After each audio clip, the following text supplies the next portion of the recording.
નમસ્કાર વિદ્યાર્થી મિત્રો, ધોરણ 12 સાયન્સના સિલેબસ ભૌતિક વિજ્ઞાનના સિલેબસની આપણે શરૂઆત કરી દઈએ.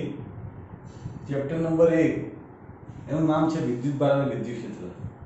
જુઓ, આપણે ચેપ્ટર નંબર 1, 2, 3, 4 અને 5 એ સળંગ ચેપ્ટર છે. ચેપ્ટર નંબર 1 આવડે તો બીજું આવડે, બીજું આવડે તો ત્રીજું આવડે, ત્રીજું આવડે તો ચોથું આવડે, ચોથું આવડે તો પાંચમું આવડે. એટલે આપણે આ ચેપ્ટર સળંગ જ ભણીશું. શરૂઆત કરીએ. ચેપ્ટરનું નામ છે વિદ્યુતભાર અને વિદ્યુત ક્ષેત્રો. વિદ્યુતભાર વિશે આપણે જાણીએ છીએ, આગળ ભણીને આવ્યા. કેટલું જાણીએ છીએ? તો આપણે જાણીએ છીએ કે વિદ્યુતભાર ના બે પ્રકાર હોય: ધન વિદ્યુતભાર અને ઋણ, પોઝિટિવ અને નેગેટિવ. આપણે એ પણ જાણીએ છીએ કે ભાઈ ઇલેક્ટ્રોનનો વિદ્યુતભાર કેવો હોય? ઋણ હોય. અને પ્રોટોનનો વિદ્યુતભાર કેવો હોય? ધન હોય. હવે આપણે ડિટેલમાં પ્રોફેશનલી શીખવાનું છે કે ભાઈ આ વિદ્યુતભારના કારણે શું શું કામ થાય, અને જમાનો ઇલેક્ટ્રોનિક્સનો છે, ઇલેક્ટ્રોનિક્સ વગર ચાલે એમ નથી. તો આ ઇલેક્ટ્રોનિક્સનો પાયો એટલે વિદ્યુતભાર. બરોબર છે? ઇલેક્ટ્રોનિક્સનો પાયો એટલે વિદ્યુતભાર. તો જોઈએ વિદ્યુતભારને આપણે વ્યાખ્યાયિત કરીએ કે વિદ્યુતભાર એટલે શું. તો વિદ્યુતભાર એટલે પદાર્થનો એવો ગુણધર્મ કે જેથી તે એટલે કે પદાર્થ વિદ્યુત બળ લગાડી શકે. આ વિદ્યુતભારને આપણે વ્યાખ્યાયિત કર્યો. વિદ્યુત બળ કોના કારણે લાગે? તો પદાર્થના વિદ્યુતભારના કારણે લાગે. આપણે શીખીને આવ્યા છીએ ગુરુત્વાકર્ષણ બળ. બરોબર છે? તો વિદ્યુત બળ જે ભણીશું એ ગુરુત્વાકર્ષણ બળ જેવું જ છે. બરોબર? વિદ્યુતભારની સંજ્ઞા આપણે સંક્ષેપમાં જોઈએ તો વિદ્યુતભારની સંજ્ઞા સ્મોલ ક્યુ અથવા તો કેપિટલ ક્યુ. સ્મોલ ક્યુ કહો કે કેપિટલ ક્યુ કહો. ઇલેક્ટ્રોનનો વિદ્યુતભાર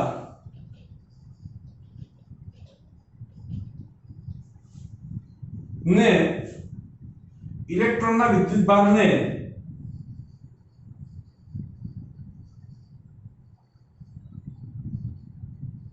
મૂળભૂત વિદ્યુતભાર કહેવાય. એની સંજ્ઞા કેવી? તો સંજ્ઞા થાય સ્મોલ ઈ. આ ઇલેક્ટ્રોન નથી, ધ્યાન રાખજો. ઇલેક્ટ્રોન ક્યારે કહેવાય? કે એની પર માઈનસ લખીએ ત્યારે કહેવાય. આ ઈ શું છે? તો ઈને કહેવાશે મૂળભૂત વિદ્યુતભાર. ઈને કહેવાશે મૂળભૂત વિદ્યુતભાર. બરોબર ને? વિદ્યુતભારનો એકમ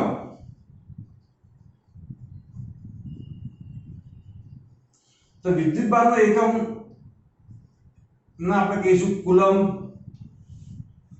સંજ્ઞા સી વડે દર્શાવાય, કેપિટલ સી. અથવા તો લખવું હોય તો આખું લખવું તો દરેક અક્ષર એસઆઈ એકમ પદ્ધતિ પ્રમાણે બીજી એબીસીડી માં આવશે.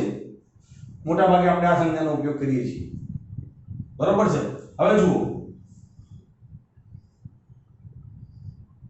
ઈ નું મૂલ્ય કેટલું ખાસ યાદ રાખવાનું છે. જો વિદ્યાર્થી મિત્રો, વિદ્યુતભાર કોનો?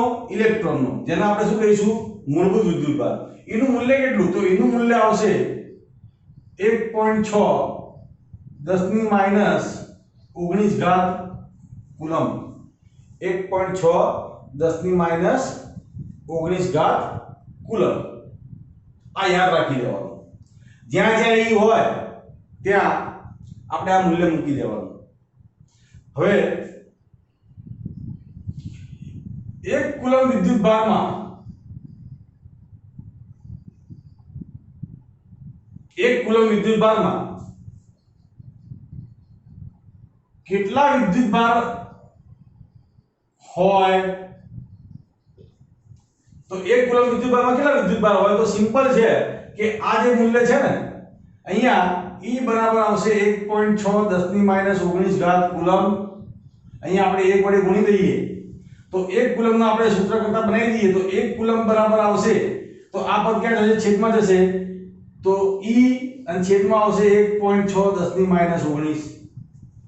તમે ગણતરી કરજો અહીંયા આપણે 1 ગણવાનો છે તો 1 કુલમ બરાબર તો 1 ભાગ્યા 1.6 તો જવાબ આવશે 0.625 10 ની +19 ઘાત. બરોબર ને એટલે કે 1 કુલમ બરાબર કેટલા તો 6.25 10 ની 18 ઘાત વિદ્યુત ભાર. 1 કુલમ બરાબર કેટલા તો 6.25 10 ની 18 ઘાત વિદ્યુત ભાર. આ પણ મૂલ્ય યાદ રાખજો. 1 કુલમ એટલે 6.25 10 ની 18 ઘાત જેટલો વિદ્યુત ભાર. 1 કુલમ ઇલેક્ટ્રોન તો કેટલા ઇલેક્ટ્રોન તો 1 કુલમ ઇલેક્ટ્રોન એટલે કે 6.25 10 ની 18 ઘાત ઇલેક્ટ્રોન. 2 કુલમ ઇલેક્ટ્રોન તો તમારે 6.25 ને 2 વડે ગુણવા પડે. 3 કુલમ ઇલેક્ટ્રોન તો 6.25 ને 3 વડે ગુણવા પડે. ખબર પડી ગઈ? ઓકે.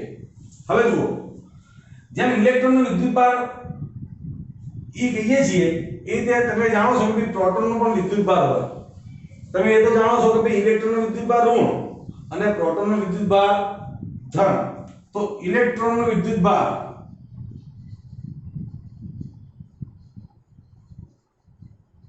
ઋણ લેવામાં આવે છે. સૌપ્રથમ બેન્જામિન ફ્રેન્કલિને આના વિશે વાત કરી હતી. એને વિદ્યુતભારને ઋણ અને ધન બંને એવા નામ આપ્યા હતા. બરોબર છે બેન્જામિન ફ્રેન્કલિન. ઇલેક્ટ્રોનનો વિદ્યુતભાર ઋણ લઈએ તો ઇલેક્ટ્રોનનો વિદ્યુતભારને આપણે લઈશું એનું મૂલ્ય કેટલું તો 1 E જેટલું હોય એટલે કે માઈનસ E આવે તો માઈનસ અને એની જગ્યાએ શું આવશે 1.6 10 ની -19 ઘાત કુલમ. તો ઇલેક્ટ્રોનનો વિદ્યુતભાર ઋણ આવશે અને પ્રોટોનનો વિદ્યુતભાર એ ધન હોય બરાબર કેટલા આવશે પ્લસ E આવશે. બરોબર તો પ્રોટોનનો વિદ્યુતભાર બરાબર પ્લસ 1.6 10 ની -19 ઘાત કુલમ. તો જો વિદ્યાર્થી મિત્રો કે ઇલેક્ટ્રોન અને પ્રોટોનના વિદ્યુતભારના મૂલ્ય સરખા છે. મૂલ્ય સરખા છે પરંતુ નિશાની કેવી છે વિરુદ્ધ છે. આવડી ગયું? એકવાર જોઈ લો. બરોબર છે?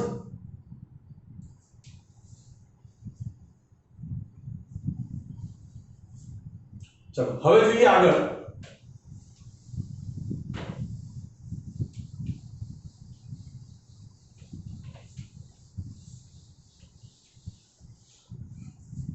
વિદ્યુતભારનું ક્વોન્ટમીકરણ. નવો મુદ્દો.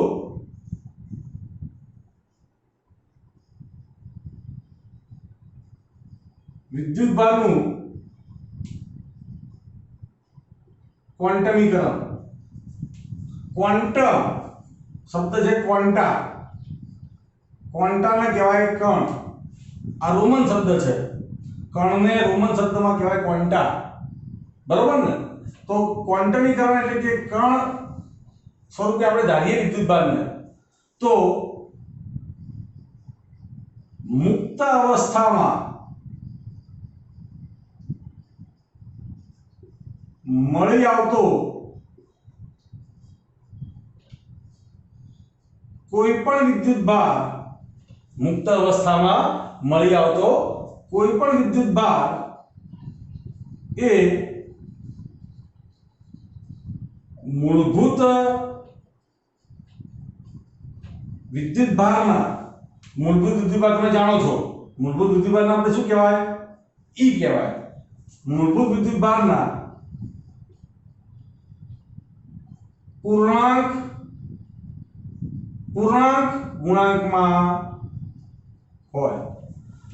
મુક્ત અવસ્થામાં મળી આવતો વિદ્યુતભાર એને આપણે કહીએ Q સંજ્ઞા પ્રમાણે. સ્મોલ q કહો તો પણ ચાલે. એ કેટલો હોય તો મૂળભૂત વિદ્યુતભાર E ના પૂર્ણાંક ગુણાંકમાં હોય જ્યાં n બરાબર આવશે 1 2 3 એક્સેટ્રા. હવે ધ્યાન રાખજો વિદ્યાર્થી મિત્રો કે આ એક પૂર્ણાંક સંખ્યા છે. સ્પષ્ટ મતલબ છે કે ભાઈ જો વિદ્યુતભાર મુક્ત અવસ્થામાં હોય તો એ કદી પણ અપૂર્ણાંક ન હોય. અપૂર્ણાંકનો મતલબ 2.5 વિદ્યુતભાર ના મળે અથવા 2.37 વિદ્યુતભાર ના મળે. 1 વિદ્યુતભાર મળે, 50 વિદ્યુતભાર મળે, 500 વિદ્યુતભાર મળે, 927 વિદ્યુતભાર મળે. ટૂંકમાં પૂર્ણાંક સંખ્યામાં વિદ્યુતભાર મળે.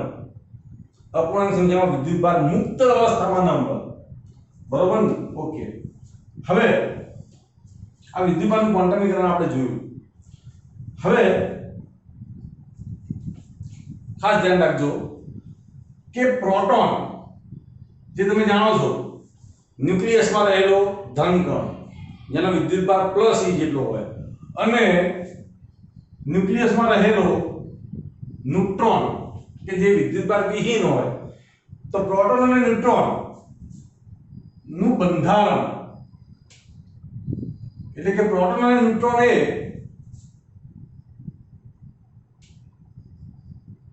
ક્વાર્ક્સ, ઇંગ્લિશમાં બોલાય ક્વાર્ક નામના કણના બનેલા છે. પ્રોટોન અને ન્યુટ્રોન એ ક્વાર્ક્સ નામના કણના બનેલા છે.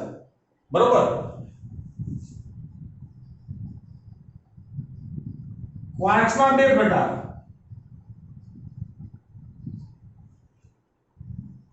અપ ક્વાર્ક અને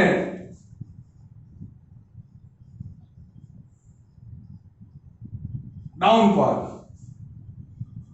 અપ ક્વાર્ક જે છે એની સંજ્ઞા છે સ્મોલ u. અપ ક્વાર્કની સંજ્ઞા સ્મોલ u અથવા તો એને ઘણીવાર આવા અપ એરો વડે દર્શાવાય. અને ડાઉન ક્વાર્કની સંજ્ઞા છે સ્મોલ d અને એને દર્શાવાય આ રીતે. હવે જો અપ ક્વાર્કનો વિદ્યુતભાર થાય 2/3e. જો અપૂર્ણાંક આવી એટલે કે આ અપ ક્વાર્ક મુક્ત અવસ્થામાં મળશે નહીં અને ડાઉન ક્વાર્ક -1/3e. તો અપ ક્વાર્કનું મૂલ્ય ધન હોય, ડાઉન ક્વાર્કનું મૂલ્ય ઋણ હોય. આ બંને અપૂર્ણાંક છે એટલે મુક્ત અવસ્થામાં ના મળે. તો પ્રોટોનનું બંધારણ કેવી રીતે હોય? પ્રોટોન મુક્ત અવસ્થામાં મળે છે કારણ કે પ્રોટોનનો વિદ્યુતભાર +E જેટલો છે. તો પ્રોટોનનું બંધારણ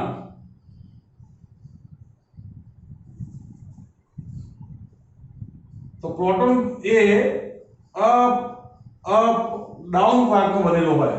પ્રોટોન એ અપ ડાઉન ક્વાર્કનો બનેલો હોય. તો જુઓ તો પ્રોટોન બરાબર કેટલા આવે? તો u બરાબર કેટલા? તો 2/3e. આ એક u ફરીથી સરવાળો કરીએ +2/3e અને ડાઉન -1/3e. આથી પ્રોટોન બરાબર કેટલા આવશે? તો જો અહીંથી e કોમન નીકળી જાય તો બાકી શું રહેશે? 2/3 +2/3 અને -1/3 અને e. આથી પ્રોટોન બરાબર આવશે કેટલા આવશે? તો 3 લસા 2 + 2 4 ઓછા 1 એટલે 3. તો 3/3 એટલે જવાબ શું આવશે? +e આવી ગયો. તો પ્રોટોન આપણને +e મળશે. એ જ રીતે ન્યુટ્રોનનું બંધારણ જોઈએ તો ન્યુટ્રોનનું બંધારણ ન્યુટ્રોન એ અપ ડાઉન ક્વાર્કનો બનેલો હોય. તો ન્યુટ્રોન તો અપ એટલે 2/3e, ડાઉન એટલે -1/3e અને ડાઉન એટલે -1/3e. એટલે ન્યુટ્રોન કેટલો આવશે? તો 3 લસા તો 2 - 1 - 1 અને e બરાબર શું આવશે? 0 આવશે. 0 આવશે. બરોબર છે? હવે ખાસ ધ્યાન રાખજો, ઘણીવાર પરીક્ષામાં પૂછાય કે d ડાઉન ક્વાર્ક હોય એનું બંધારણ શું થાય? તો જવાબ શું આવે? -1/3 -1/3 અને e કોમન. તો તમે જાણો છો જવાબ કેટલો આવશે? -e આવશે. તો આ તો શું આવ્યો? ઇલેક્ટ્રોનનો વિદ્યુતભાર. તો તમને મનમાં પ્રશ્ન થાય કે સાહેબ પ્રોટોનનું જે બંધારણ છે એ અપ અપ ડાઉન નું હોય, ન્યુટ્રોનનું બંધારણ છે એ અપ ડાઉન ડાઉન નું હોય, તો ઇલેક્ટ્રોનનું બંધારણ ડાઉન ડાઉન ડાઉન ના થાય? એવો પ્રશ્ન થાય. પણ આ વાત ખોટી છે. ઇલેક્ટ્રોનનું બંધારણ હોઈ શકે નહીં, કારણ કે ઇલેક્ટ્રોન મૂળભૂત કણ છે. ઇલેક્ટ્રોનનું બંધારણ શક્ય નથી. એટલે પરીક્ષામાં પૂછાય તો જવાબ ઇલેક્ટ્રોન ન આવે. બરોબર છે? ડાઉન ડાઉન ડાઉન ક્વાર્ક નામનું કોઈ બંધારણ હોતું નથી. ક્લિયર? ઓકે. તો આ થઈ ગયું વિદ્યુતભારની પ્રાથમિક સમજ. ઓકે. આની પછીના ભાગમાં તમને વિદ્યુતભારને કેવી રીતે પ્રેરિત કરવાનો છે. પ્રેરિત કરવો એટલે કે કોઈ પણ વસ્તુને ટચ કર્યા વગર વિદ્યુતભાર પ્રેરિત કરવો, વિદ્યુતભાર એક જગ્યાએથી બીજી જગ્યાએ કેવી રીતે જાય એની ચર્ચા કરવાની છે. બરોબર છે? જોઈએ.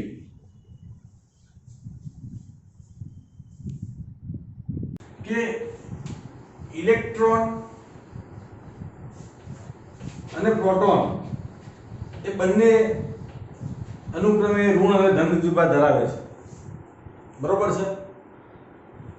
આપણે જાણીએ છીએ, આપણે ઘણીવાર અનુભવ થાય કે ઘરે ટીવી હોય, એ ટીવીના સ્ક્રીન ઉપર આપણે હાથ ફેરવીએ તો તડ તડ અવાજ આવે. શિયાળાની સિઝનમાં સૂકા વાળમાં કાંસકો ફેરવીએ તો પણ તડ તડ અવાજ આવે. બરોબર છે ને? ઘણીવાર આપણને આપણા શરીર ઉપર વિદ્યુતભારનો અનુભવ થાય.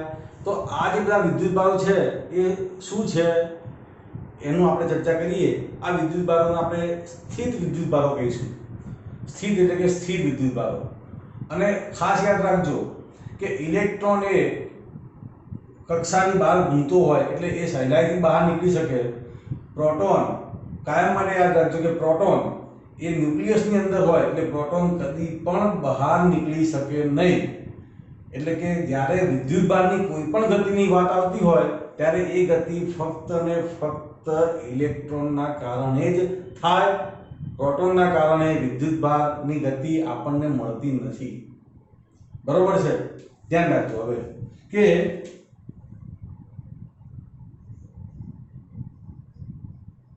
વિદ્યુતભાર એ એક જગ્યાએથી બીજી જગ્યાએ કેવી રીતે ગતિ કરે. તો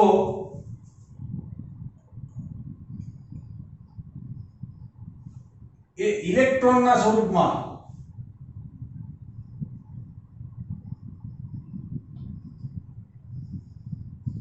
એક જગ્યાએથી બીજી જગ્યાએ ગતિ કરે છે. પ્રોટોન ગતિ કરતો નથી. પ્રોટોન એ ન્યુક્લિયસની અંદર હોય, જકડાયેલો હોય. ઇલેક્ટ્રોન જ ગતિ કરતો હોય. ક્લિયર? હવે જુઓ અહીંયા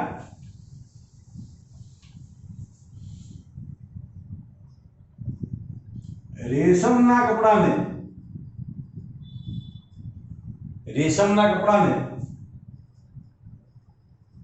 કાચના સળિયા સાથે ઘસીએ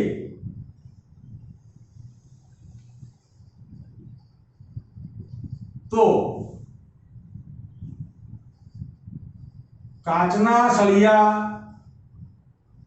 પરથી ઇલેક્ટ્રોન એ રેશમના કપડા પર ટ્રાન્સફર થાય છે. કોણ જાય છે? ઇલેક્ટ્રોન જાય છે. ક્યાંથી જાય છે? કાચના સળિયા પરથી જાય છે. ક્યાં જાય છે? રેશમના કપડા પર જાય છે. એટલે કે આ કાચનો સળિયો જે છે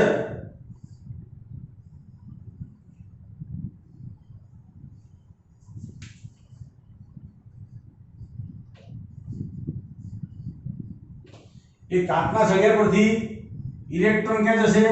આ રેશમના કપડા પર જશે. એટલે કે રેશમના કપડા પર ઇલેક્ટ્રોન વધારાના આવશે. ધારો કે અહીંયા 3 ઇલેક્ટ્રોન આવ્યા તો અહીંથી 3 ઇલેક્ટ્રોન ઓછા થશે. કાચના સળિયા પરથી 3 ઇલેક્ટ્રોન ઓછા થશે. એટલે કે આ તો ઉદાહરણ આપ્યું. લાખો ઇલેક્ટ્રોન ટ્રાન્સફર થતા હોય તો લાખો ઇલેક્ટ્રોન અહીંયા ઘટતા હોય. એટલે કે અહીંયા ધન વિદ્યુતભાર ખુલ્લો પડે એવું કહેવાય. ધન વિદ્યુતભાર ખુલ્લો પડ્યો. એટલે કે કાચનો સળિયો શું બની ગયો? ધન વિદ્યુતભારિત બની ગયો. કાચના સળિયા ઉપર આપણે ધન વિદ્યુતભાર નથી નાખ્યો. કાચના સળિયા પરથી ઇલેક્ટ્રોનને કાઢ્યા છે એટલા માટે કાચનો સળિયો ધન વિદ્યુતભારિત બન્યો અને આ રેશમનો ટુકડો એ ઋણ વિદ્યુતભારિત બન્યો. એનાથી ઊંધું કે જો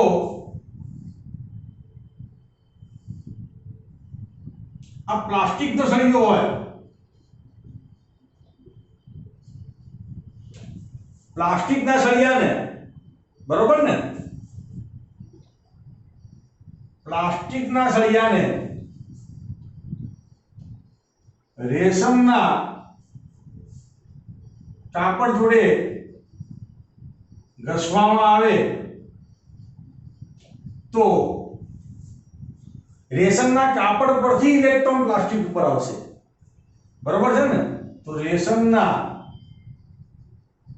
કાપડ પરથી ઇલેક્ટ્રોન પ્લાસ્ટિક પર આવે.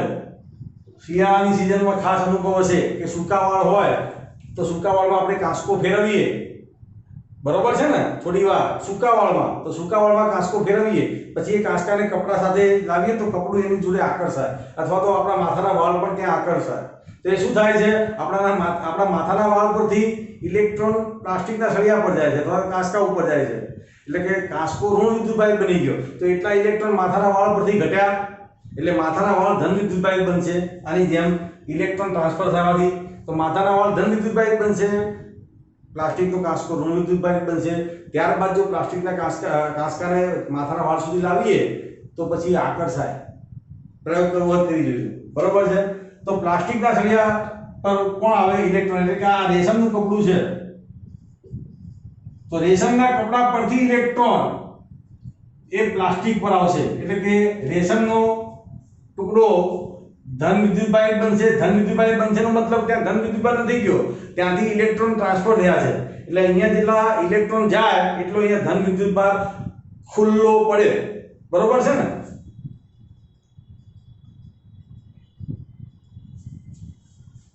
ક્લિયર. તો આ રીતે કોન્ટેક્ટ એટલે કે સ્પર્શ દ્વારા કોઈ પણ પદાર્થને વિદ્યુતભારિત કરી શકાય, સ્પર્શ દ્વારા. તો આ પદ્ધતિને ટ્રાન્સફર પદ્ધતિ કહેવાય, વિદ્યુતભારનું ટ્રાન્સફર કર્યું એવું કહેવાય. સ્પર્શ દ્વારા જ્યારે પદાર્થ વિદ્યુતભારિત થાય તો એને કહેવાય ટ્રાન્સફરની પદ્ધતિ, બરોબર છે ને. હવે આપણે લઈએ પ્રેરણની પદ્ધતિ, વિદ્યુતભારનું પ્રેરણ. ધ્યાન રાખજો અહીંયા પણ પદાર્થ વિદ્યુતભારિત થાય છે પણ આ કિસ્સામાં પદાર્થને આપણે ટચ કરવાનો નથી. ટચ ના કરીએ એટલે એનું નામ થાય પ્રેરિત કર્યું, બરોબર ને. ઓકે.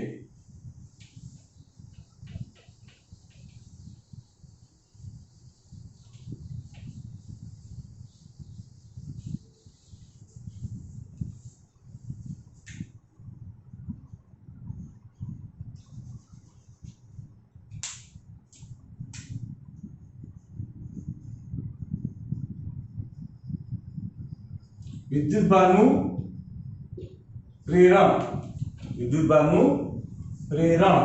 પ્રેરણ કરવું એટલે કે આ કિસ્સામાં જે પદાર્થને આપણે વિદ્યુતભારિત કરીશું એ પદાર્થને આપણે ટચ કરીશું નહીં, બરોબર ને. તો હું આ ગોળો લઉં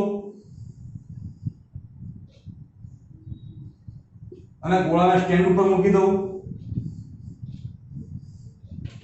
આ સ્ટેન્ડ કેવું છે, આ સ્ટેન્ડ છે એટલે ઇલેક્ટ્રોન અથવા તો બીજો વિદ્યુતભાર એ જમીનમાં ઉતરી જશે નહીં.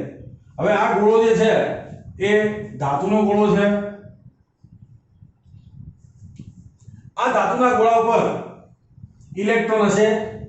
હાલ આ ધાતુના ગોળા પર જેટલા પ્રોટોન છે એટલા ઇલેક્ટ્રોન છે એટલે ચોખ્ખો વિદ્યુતભાર શૂન્ય છે. ચોખ્ખો જેટલા ઇલેક્ટ્રોન, ધારો કે 10 ઇલેક્ટ્રોન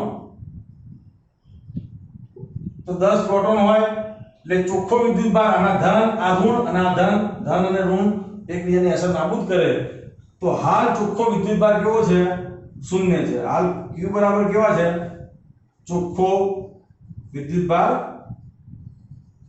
શૂન્ય છે. હવે આ ધાતુના ગોળા આગળ હું કાચનો સળિયો લાવું. આગળના મુદ્દામાં જોઈ ગયા કે કાચના સળિયાને આપણે રેશમ સાથે ઘસીએ તો કાચનો સળિયો શું બની જાય, ધન વિદ્યુતભારિત બને, બરોબર છે. ઓકે. આ ધન વિદ્યુત ભારિત કાચના સળિયાને હું આ ધાતુના ટુકડા આગળ લાવું, ગોળા આગળ લાવું, તો ધાતુના ગોળા ઉપર જે વિદ્યુત ભાર છે ને એ સપાટી પર જે ગુમતો હોય ને એ સપાટી પરનો વિદ્યુત ભાર અહીંયા ધન આગળ શું થશે? આકર્ષાશે. ધન આગળ આકર્ષાશે. એટલે આ બધો વિદ્યુત ભાર સપાટીથી આ બાજુ આવ્યો, એનો મતલબ કે આ બાજુ ધન વિદ્યુત ભાર શું થયો? ખુલ્લો પડ્યો. ધન વિદ્યુત ભાર ખુલ્લો પડ્યો. બરોબર ને? હવે આપણે એક વાયર લઈએ, એ વાયરને આપણે અહીંયા જમીનમાં આપી દઈએ તો આ બધો જ ઋણ વિદ્યુત ભાર એ ક્યાં જશે? જમીનમાં ઉતરી જશે. એટલે જમીનમાં ઉતરી જશે ત્યારબાદ આ ગ્રાઉન્ડ એટલે કે વાયરને લઈ લઈએ તો આ બધો વિદ્યુત ભાર જતો રહ્યો. તો હવે આ ગોળા ઉપર ચોખ્ખો ધન વિદ્યુત ભાર થઈ ગયો. આ ગોળા પર ચોખ્ખો ધન વિદ્યુત ભાર થઈ ગયો અને આપણે આ સળિયો લઈ લઈએ તો હવે આ ધાતુનો ગોળો ધન વિદ્યુત ભાર થયો એવું કહેવાય. એટલે કે ધાતુના ગોળા પરથી આપણે ઇલેક્ટ્રોન કોઈ રીતે ઓછા કર્યા. ધાતુના ગોળા પરથી ઇલેક્ટ્રોન આપણે કોઈ રીતે ઓછા કર્યા. બરોબર છે? ઓકે. આ કિસ્સામાં જો આપણે ધાતુના ગોળાને ઋણ વિદ્યુત ભારિત કરવો હોય તો પણ થાય. ધાતુના ગોળાને ઋણ વિદ્યુત ભારિત કરવો હોય તો પણ થાય. ફરીથી કે ગોળો દોરીએ નવો,